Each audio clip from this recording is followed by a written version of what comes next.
So I just saw that you tweeted, and we know that you're on your way to the MTV Movie Awards tonight. What kind of goes through your mind when you're in the limo on the way to an event such as this? Oh, I think I always just hope they let me in.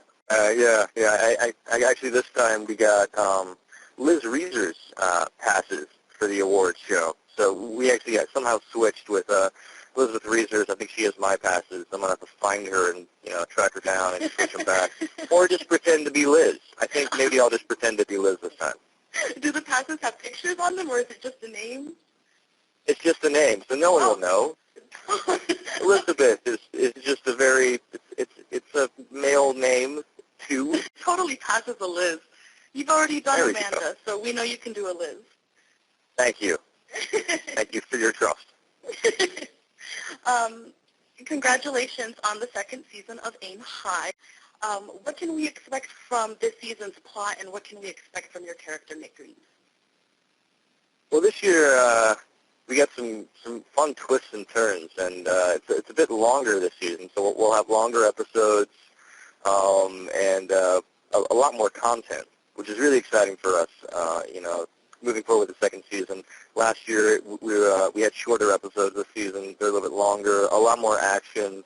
And I think this year Nick Green is really going to go after the love of his life, Amanda, and then several terrorists get in the way. It's a very action-packed and a lot of comedy too. It's just I think it's bigger, it's faster, and it's a lot more funny. I signed on to the second season, with the understanding that it would be so that the international fans could see it. Because last year, we weren't exactly sure with the internet and how web series go, and we were Facebook's first show, so there's a lot of kind of legal whatnot that didn't allow us to put it out there. So this year, I'm fighting to get it out there so the whole world can see it. So. Oh, yay. I'm fighting for y'all, I promise. I do have a fan question here as well. This one is from Hope in New Mexico. If you had the opportunity to play the title role in a film about a musical icon, who would you want to play?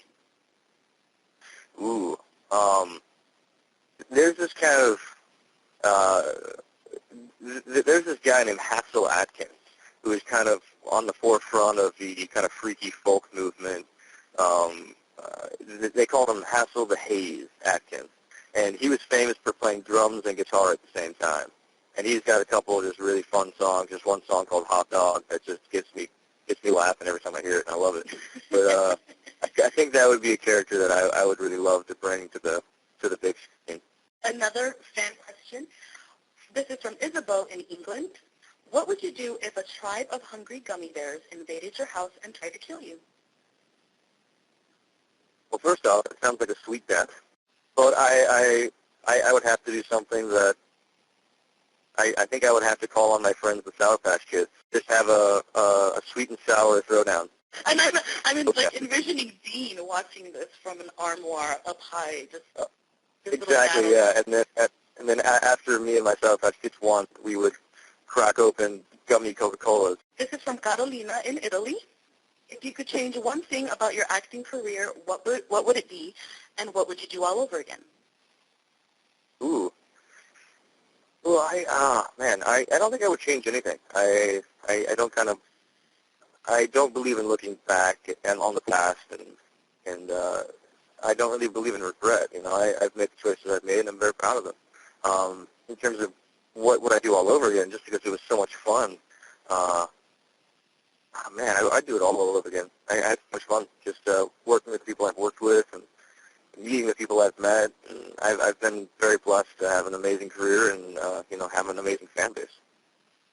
Even the Disney 411 stint? Oh, I would totally. Yeah, Disney 411. Are you kidding me? That was great. That was a true learning experience for me. I learned that I can actually make my voice that high. You're always reading or watching something that's completely different from the mainstream. What current movies have you watched or would like to watch? Ooh, what current movie would I like to watch? I heard that The Alchemist would be, there's a possibility that it would be turned into a feature film, and that's one of my favorite books. Gabrielle, it's just, I think the writing is just ingenious, and the storytelling is beautiful, and I think it's something that, everybody has an end goal, everybody has a dream that they want to see fulfilled, and it gets harder and harder as you get closer to your goal. So I think, something like The Alchemist would be an amazing movie to watch brought to the big screen.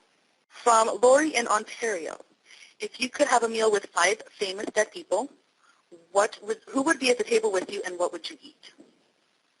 Ooh. Oh, that's a difficult one. Okay. Let's say Frank Sinatra. Frank Sinatra. Bruce Lee, hands down. Bruce Lee, Frank Sinatra. We get some Marshall. That's a difficult question. Who asked this question? Lori from Ontario. Lori from Ontario. You're evil and genius. Evil genius. So we have okay, and then Andy Warhol, who's one of my favorites, one of my biggest inspirations, as well as Robert Johnson. I got to figure out if he actually made a deal with the devil and why. Right? Idiot. Mm-hmm. What a genius musician. Okay, so is that 4? That's 4 so far. I need a 5th. I honestly thought you were going to bust out with Elvis as one of your first answers. Well, yeah, I mean, but I don't believe Elvis is dead, so I don't think that would really count. No, he has just escaped. He's living on an island somewhere right now. Those Elvis impersonators is the real deal. He's hiding in plain sight. Smart guy. And then I think last would be, James Dean, actually. Yeah. Interesting. He'd be interesting. And then what would we eat? I think we would have to go to a buffet, like a barbecue buffet. All of those people would be hilarious to talk to with barbecue sauce all over their faces. I'd be like, Chris, buddy, you got some sauce on your nose there, bro. Oh, wow. The conversations at that table over barbecue. Exactly. Now, Texas barbecue, right? We're talking the good Texas barbecue. Oh, yeah. Is there any other kind? Oh, yeah. Lockhart barbecue is where it's at. Another one from Karen in Canada. If you could have carte blanche on any project, which project would be at the top of your list? The project could be something that someone else has in the works or an idea of your own that you would like to bring to life. Ooh. There's actually a graphic novel series called Why the Last Man that I've been very interested in doing and pursuing and playing the title character of York. Not just because he is a pet monkey, I guess. Okay, mostly because he is a pet monkey. Basically, this guy York there's like this disease that wipes out all mankind except for women. Like women are the only people around, and somehow he and his male monkey survive.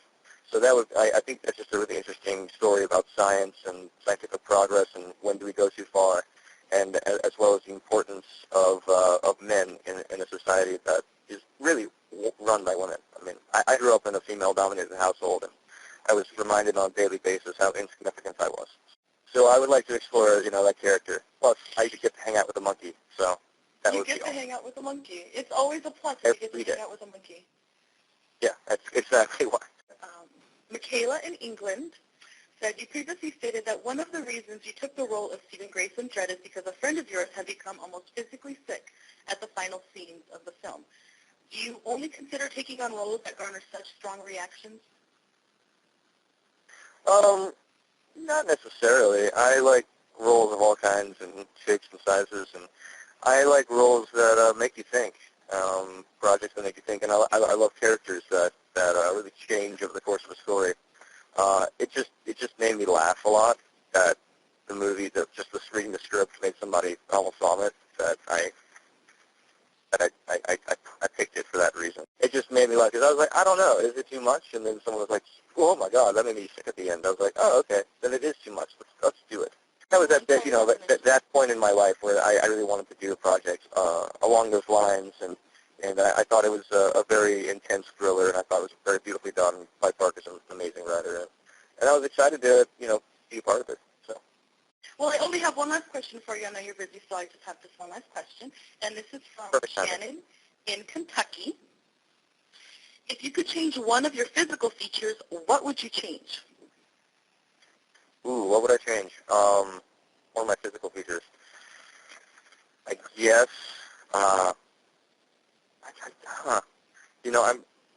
pretty comfortable with myself, and everything that I could change is pretty much easily done with a haircut. I have been jealous of my good friend Jared Anderson's mohawk, so maybe I'll shave a mohawk pretty soon.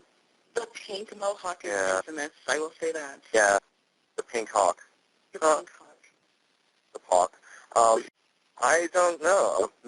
I think that's it, really. I like changing my hair a lot. It's fun for me, switch it all up. But anyway, thank you so much for these questions, and thanks so much for setting up the Facebook and the fan site and the Twitter and everything. That's really sweet of you. I really appreciate it. It's a labor of love. Thank you so much for taking the time out. I know you're really busy lately, so. Oh, cheers. And I hope everything is good. So. All right, have fun and good luck tonight. Hey, thank you very much. We're pulling up right now.